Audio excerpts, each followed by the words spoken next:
Wacha chinafana kusini. Budamo. Unondiurayira dhowa mbuya mu. Kwakanaka ere? Kwakanaka ere? Ndotoyeka nemhuri yangu togara pano. Tichidya zvikwereti zvedu panapa. Taura nyaya yangu. Nyaya yangu yekuti asiya usikuziya nyaya yandavinga. Mari yangu iri kupi? Ha. Mari nyinyi ndakakupaya kudhara. Iwe? Iwe? Urikuona unge fesi yangu iri kuseka panapa. Wakandipa kudhara kupi? Mari yangu wakandipa kudhara kupi? Mbuya titayo zvisirious. Amunopa mari nyiri. Nani? Mari ndakatoma naye mabla kudhara. Iwe mabla.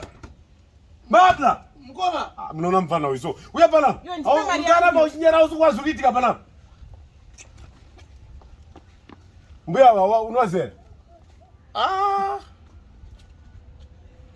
Ora itatatu kutaura zvakawanda hedu. Ko mari yani katondopa mbuya wakaita sei? Mari? Akutonyepera kuzungaira zvakamu. Vedu ndipe mari yangu imi. Aiwa, ndaiziva. Mari sori mukoma. Ndaida kuti ndiwapeka but yakabva yadona. Wakauza kuti mari yadona? Ndaitya kuudzeka, ndaitya kuti munozondirowa nguva. Handati munozoona mbuya, handi munozoona.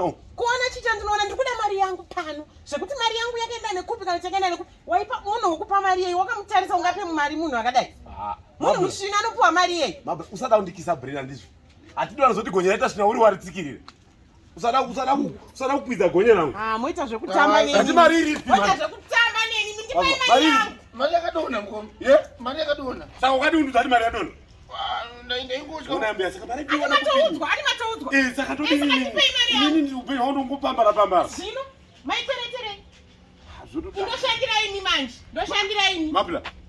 Kuti ukama hwedu husandomonyana.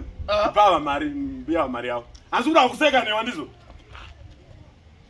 Usada kundiitira mafilima ndizvo. Ndafunga ndingapuwa mari nemunhu here ndipai mari ini. Mari yakadona mukoma. Mari yakadona. Ngatipa mari yavo mani. Wabva.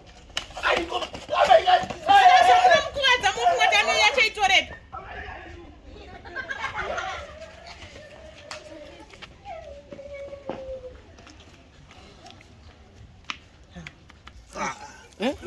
Next time munotaura ka naye kumana. Iwe wangakudzungaira futi. Musondichipa ka plus. Next time munotipa kuti zvakamira so. Papa chaita kutipana here mbeya wacho watosvika ka.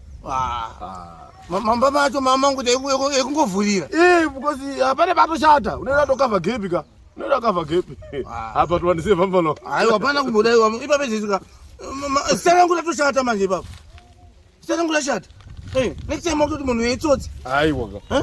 Pachedu mfano. Aiwa. Iwe mangwana unoshatisa rangu tichingoenda. Ukaita chipande chako ushatisa zita rangu. Tichingoenda ndo life dziri komanzwa mfano wangu. Ora manje ndichatisa paka muchapaona panjashatisa. Unongoshatisa zvita ndizopukunyuka zvisingaurayisi ka. Mimi nomberiko. Tinongoda kuya kuno. Aiwa. Vakatomira nomunga nochadzoka handipodzokiyo.